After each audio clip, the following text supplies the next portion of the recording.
Oh, I'm so excited.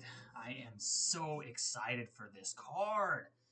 Taira versus Park. Oh my god. You guys have no idea how big this card is. Like, this is such a stacked card. Such a stacked card. Man, the UFC said they were going to be turning. The UFC is definitely turning things around. Wow. It starts with Taira versus Park. My god, what a monumental card.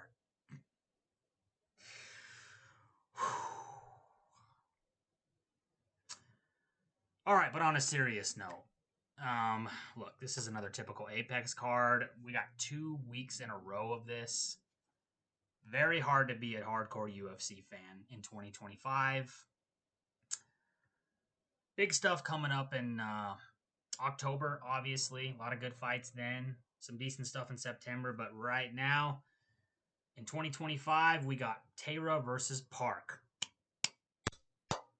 Yeah! Woo! All right, let's get into it. This is crazy because like I haven't missed a single fight card in like the last year or so. Um and it's like a lot of these people I honestly can't remember. I had to research some of these people. So it's like, yeah, this is a rough card. This is a rough card. Obviously, I'll be watching this Saturday cuz I'm a glutton for punishment. So let's get into it. Ketlin Souza, Piera Rodriguez. I'm gonna go with Ketlin Souza. Um, she's just been able to do better against better competition, right? She knocked out Yasmin Uruguay, who's a really good, well-rounded prospect.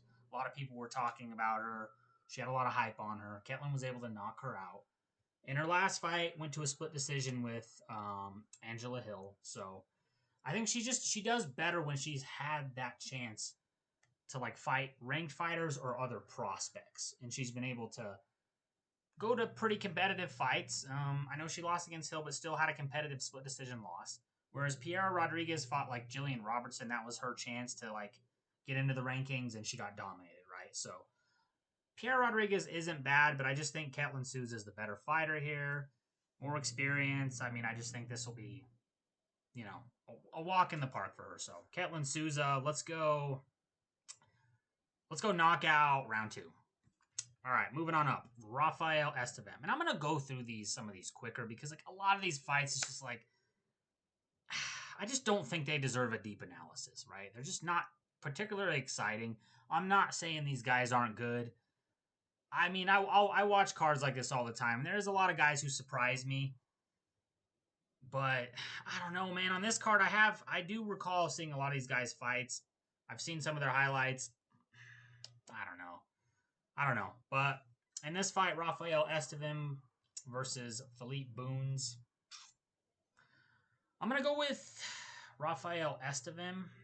Again, it's kind of similar to the last fight. He's just done better against top competition. Somehow beat Charles Johnson by decision.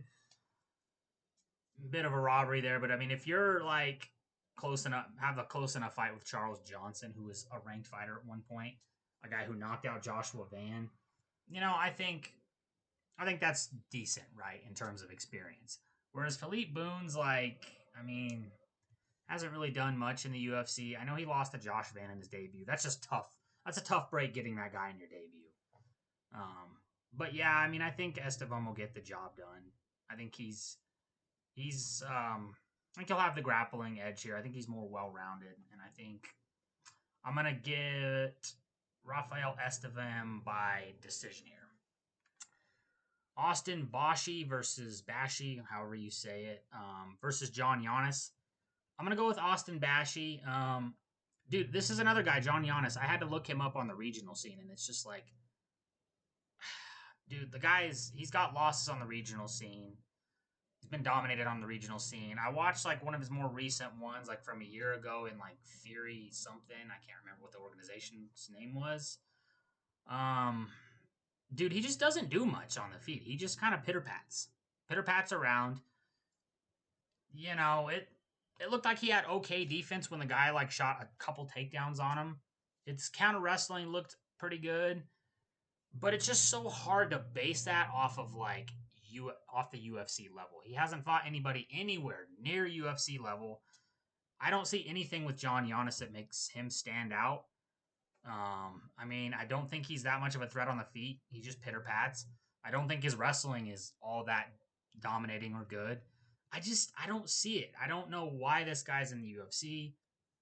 Maybe they're just desperate for more guys. I don't know what's going on there. But dude, Austin Boshi should be able to get this one done. Now look, I understand he lost in his debut, but he lost to Christian Rodriguez, right? Christian Rodriguez is a great counter grappler, a well-rounded guy. I mean, you know, he's the fraud checker guy, right? Beat Raul Rosas, Austin Boshi. Like, that's just what Christian Rodriguez does. He's a well-rounded prospect in the featherweight division. So I think Austin Boshi, I think he's going to be able to control this with his wrestling. I just don't think John Giannis is UFC level. It should be pretty easy for Boshi to, you know, get in, get his takedowns, control Giannis on the ground. I'm going to go Austin Boshi by decision. I don't really see him finishing the fight because I don't see much of a threat from him. I mean, Boshi has virtually no striking. You know, he's like a 3-time state champion wrestler. All he does is dive for takedowns all day. So yeah, I think it's going to be a lay and pray strategy here. Kind of probably like a boring 3-round decision here, but pretty one-sided for Austin Boshi. Nick Klein, Andre Puliev. I don't know, man. Both guys aren't very good. That's what makes this kind of tricky. Both guys have been finished. I think Nick Klein was finished by Mansour Abdul Malik. No shame in that. That guy's a beast, right? He's a good prospect. Andre Puliev, I think he's only had one fight in the UFC, and it was his debut against CLD, Christian Leroy Duncan. You know, kind of pitter-pat back and forth. Duncan started dominating in the 3rd round, picking Puliev apart. This is a hard one. Big reach here. Okay, never mind. 77. Never mind. Inch and a half reach. Dude, I'm gonna go with Klein because, like, I watched Puliev in his debut, and with a fight like this that I don't really give a shit about, I'm gonna pick against Puliev because he looks too damn frail. Like, he looks so frail. He's so tiny. He's such a tiny, like, framed middleweight. He looks so frail. He looks like a strong gust of wind might be enough to tip him over.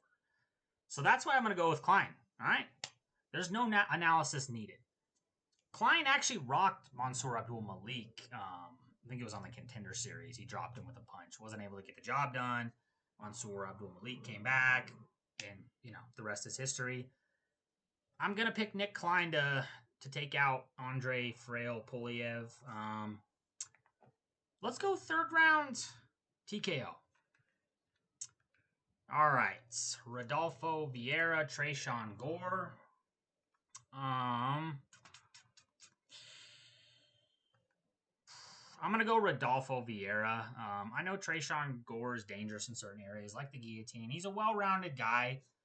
Dude, I can't get past the fact that this guy's been knocked out by, like, guys like Cody Brundage. I can't get past the fact that he's been knocked out by Cody Brundage, bro. Come on. Cody Brundage. Rodolfo Vieira knocked Cody Brundage out, I believe.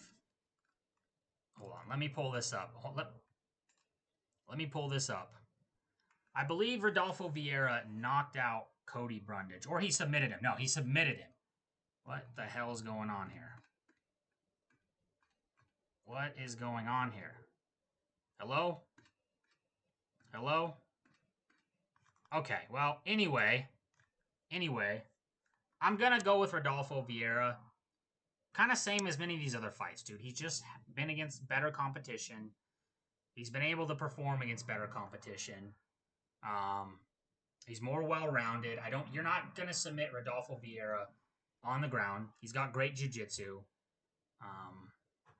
I think he can outstrike him on the feet. I also think he can take Tresean Gore down pretty consistently over 3 rounds. I'm going to go Rodolfo Vieira by decision here. I don't see him finishing Tresean. I don't see Tresean finishing him. Tresean might jump the gilly. He's going to give up position because, like, jumping the ghillie in this day and age is kind of the most retarded thing to do. So, I'll go Rodolfo Vieira by decision. All right. Rinya Nakamura versus Nathan Fletcher. I've kind of found myself going back and forth on here. Because, like, Nathan Fletcher's coming off a loss over, God, what is his name? Callan Loughran. Callan Loughran. Lost a split decision. Close fight to Callan Loughran. You know, turned it up. Was able to, like, I like how Nathan Fletcher works in the clinch. Like, he's active in the clinch. He lands good elbows, punches. Whereas Nakamura is more of a control-based kind of grappler, right? Nakamura's got really good wrestling, but he doesn't really do much damage once he gets it there. Doesn't have that much finishing ability. The striking just isn't there.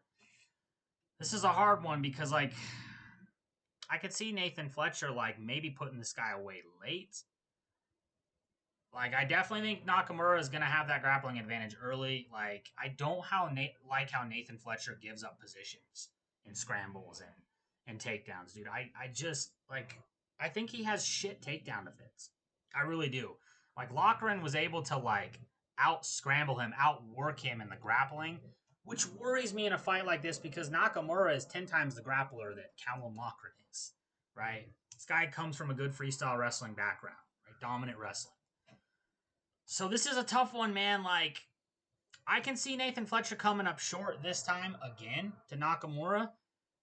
Because, like, in that fight with Loughran, he started turning it on, like, in the last couple minutes of the third round, but it was just too late. At that point, Loughran, I believe, had already banked 2 rounds. I'd have to go back and watch it. But, yeah, I believe Loughran banked 2 rounds, and Fletcher started turning it up, you know, in the third round. But it was just too late, and I feel like this might be a repeat of that. Right? I feel like Nakamura is going to out-grapple him early. Nathan Fletcher has been known to give up those positions. Like, I don't think he fights enough on those takedowns. On his takedown defense, sorry.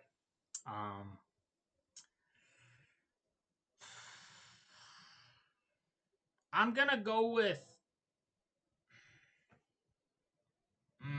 I'm going to go with Nakamura here. I'm going to go with Nakamura, dude. I just think he's going to outposition Fletcher.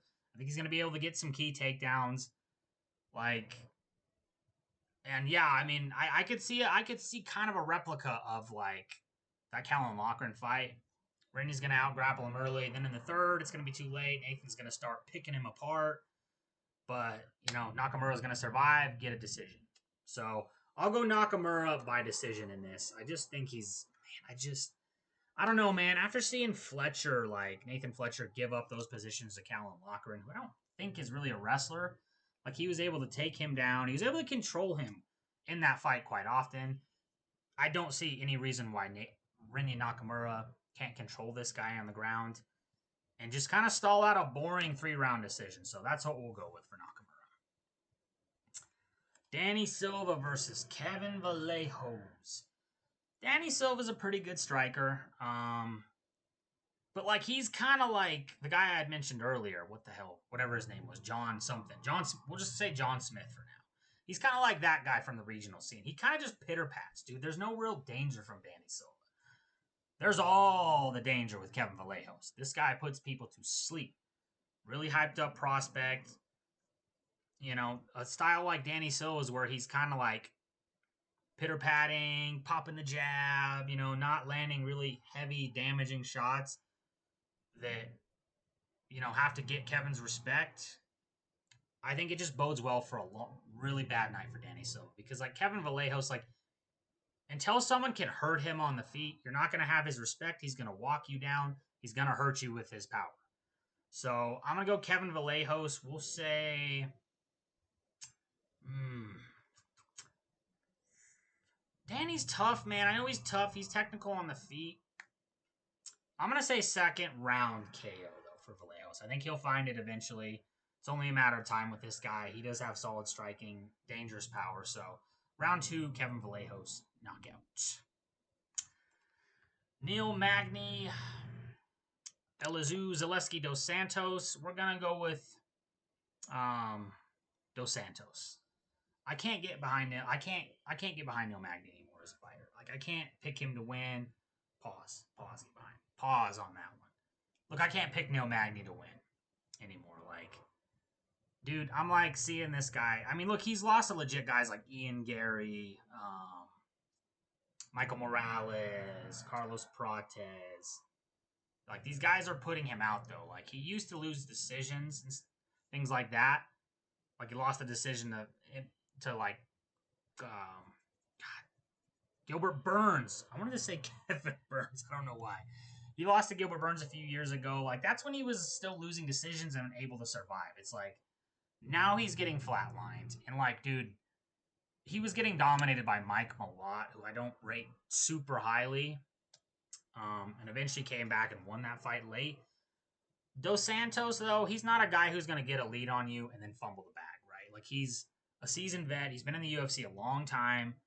I think he's more well-rounded. I think he can hurt Magny on the feet, which I think he probably will. I got him putting Neil out. We'll probably go round 3 because I don't think he has like the power of these guys like Morales and Prates. But dude, I just can't. I just think Magny's washed at this point. Like, at one point in time, you know, he was crafty. He could survive and pull something out of the hat late. But he doesn't really have that ability anymore because he's busy getting flatlined, right? Look, again, I know a lot of those were from top contenders in that division, top 10 guys. But you look at the Mike Malott fight. Mike Malott is okay, bro. I don't rate him as like a contender. Prospect, sure. Contender, no. That guy was dominating you almost the entire fight before you managed to submit him. So we'll go Dos Santos, round 3 TKO. Carol Rosa versus Nora Carnol. Nora Carnol is another one I don't understand. I always hear these UFC guys talking about how skilled she is, and I just don't see it, right? She loses to Jacqueline Cavalcante in dominant fashion, right? Carol Rosa is like an up and down fighter. It's like she'll get her ass kicked one fight and then come back and just like demolish somebody in the next fight, bust them open on the feet with nasty like Muay Thai, elbows, knees, like you name it.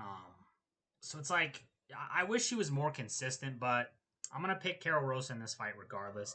I think she's just nasty on the feet. She has that meanness. She has that finishing instinct. Whereas Carnol, I don't really see it. I just see kind of a pitter pat fighter, you know? Like I just see an overrated fighter. Like it's crazy these divisions because Nora Carnol is ranked, right? I think she's ranked 12th, 13th, or something like that. Look, I think Carol Rosa. I think Nora Carnol is good enough to not get finished. I do think she's going to take a lot of damage in this fight, though. So I'm going to go Carol Rosa by decision. I don't think she'll finish Nora Carnol, but I do think she'll get a one-sided decision. She's just meaner on the feet. She's more well-rounded, dude. Especially on the feet. She's nasty with her Muay Thai striking.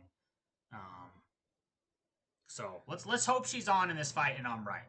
I'll go Carol Rosa. Unanimous decision. Elvis Brenner versus Esteban Ribovic. Man, Elvis Brenner, I remember the days where this guy was putting dudes on their face. You don't really see that too much from him anymore. Esteban Ribovic, I believe, is coming off the loss to Zellhuber. Which, oh man, I don't know, dude. That's not the best look right now for Ribovic.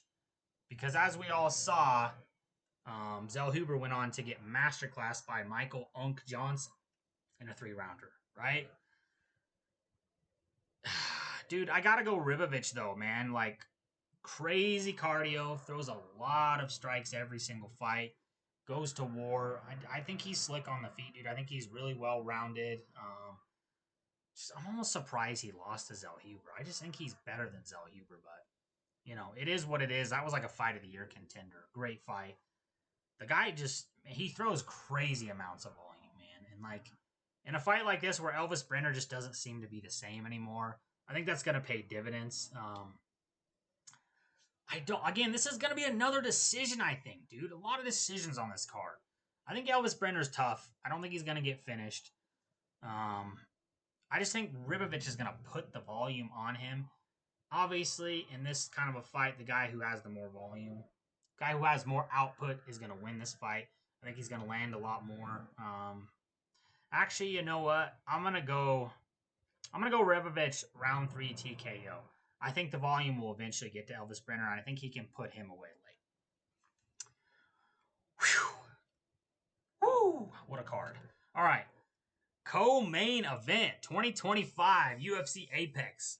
Mateus Rebecki, Chris Duncan.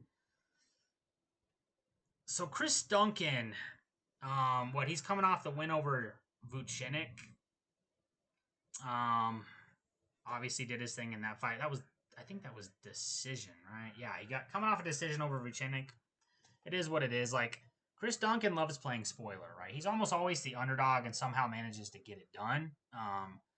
But dude, like, I just think Rebecki is just the better guy. Like, he's just the better guy, right? You look what he did to Oral Bly. Oral Bly is a solid prospect.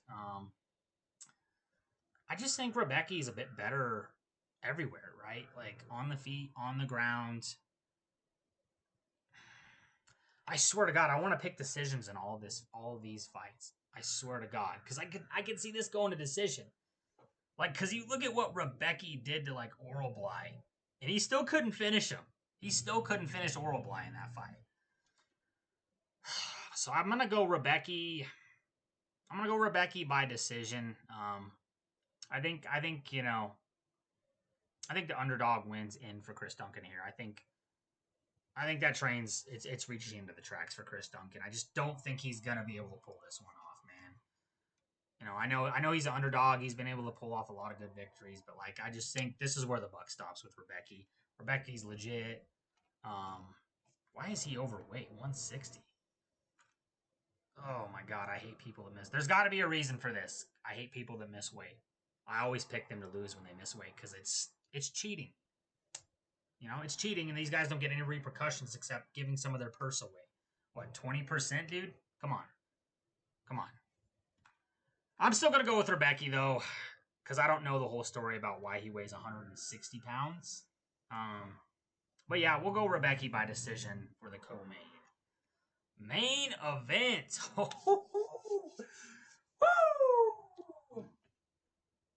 But seriously, Tatsuro Taira is going to win this fight, right? Like, dude, Young Sung Park's good. Back-to-back finishes in his debut and the second fight. Like, he's a good fighter. Obviously, he's undefeated. I definitely think this will be a ranked guy down the line. But, dude, he's not pulling this one off, man. Tatsuro Taira has one of the best ground games in that division, in my opinion. Like, dude, I think this guy would give Pantoja problems with grappling. I seriously do. Like, you look at his last fight. I mean, he's coming off a split decision loss. Where even the last round, where it was like 2-2 going into the fifth, was even close. Royval was able to do a little bit more to get a split decision over him. Dude, this guy's got elite grappling. Like I thought he was overrated. In his first fight, his debut, which was Alex Perez, because he kind of just like was hanging on the body and managed to like get Alex Perez, and Alex Perez was like carrying his weight, and his like leg broke or something like that. It was kind of a interesting win, but dude, Tatsuro Taira earned my respect in that fight with Royval. This is an elite grappler. This is one of the top guys in that division. He doesn't really have much finish capability. It's hard to, because like Tatsuro Taira's only faced elite competition, right? Like Alex Perez was top 5 at the time. Brandon Royval was the #1 contender for a long time. So, you know what? I like Tatsuro Taira by submission, dude. He's super slick at getting the back. You cannot get this guy off once he gets the back. You look at Royval. He held Royval for 2 rounds. He had Royval's back for 2 rounds, right? This is a lower level guy. Young Sung Park's tough. There's going to be no like shame in a loss like this. He'll learn. He'll grow from it. I like Tatsuro Taira. I'm going to say round 4 submission. Because I just think, you know, you look at the last 2 guys he's gone against. They were elite level guys with elite level defense. Alex Perez is very well rounded, as well as Brandon Royval. Their defense on the ground is very solid. I'm sure Young Sung Park's is, but I just think he's a level below those guys. Unless Young Sung Park knows something we don't. He's secretly like one of the most elite fighters on the planet and immediately breaks into the top 10. I just see his defense eventually. I think Tatsuro Taira is going to spend a lot of time on the back, and I can see Young Sung Park eventually, his defense breaking down and Tatsuro Taira lining up that rear naked choke. I mean, dude, you spend so much time on the back with a guy who's the level of Tatsuro Taira, who's that good. Eventually, you're gonna catch somebody, right? I think that with the level of competition here being less than his last 2 fights, I like him to get it done by round 4 submission. Whew, that was like pulling teeth to get through this card, man. But yeah, that's my predictions for Fight Night Tatsura versus Park. Hopefully the fights are, hopefully the fights are underrated this weekend. I know a lot of times these cards are with these kind of like unknown guys who aren't ranked, guys who a lot of people haven't heard of. I mean, a lot of these people like I know I've heard of them, but I don't remember their last fight. It's not that I haven't heard of them. I just don't remember a lot of their last fights. I had to like look them up. So yeah, that's the picks. Yeah, week 1 out of 2 of Apex Torture. So see ya.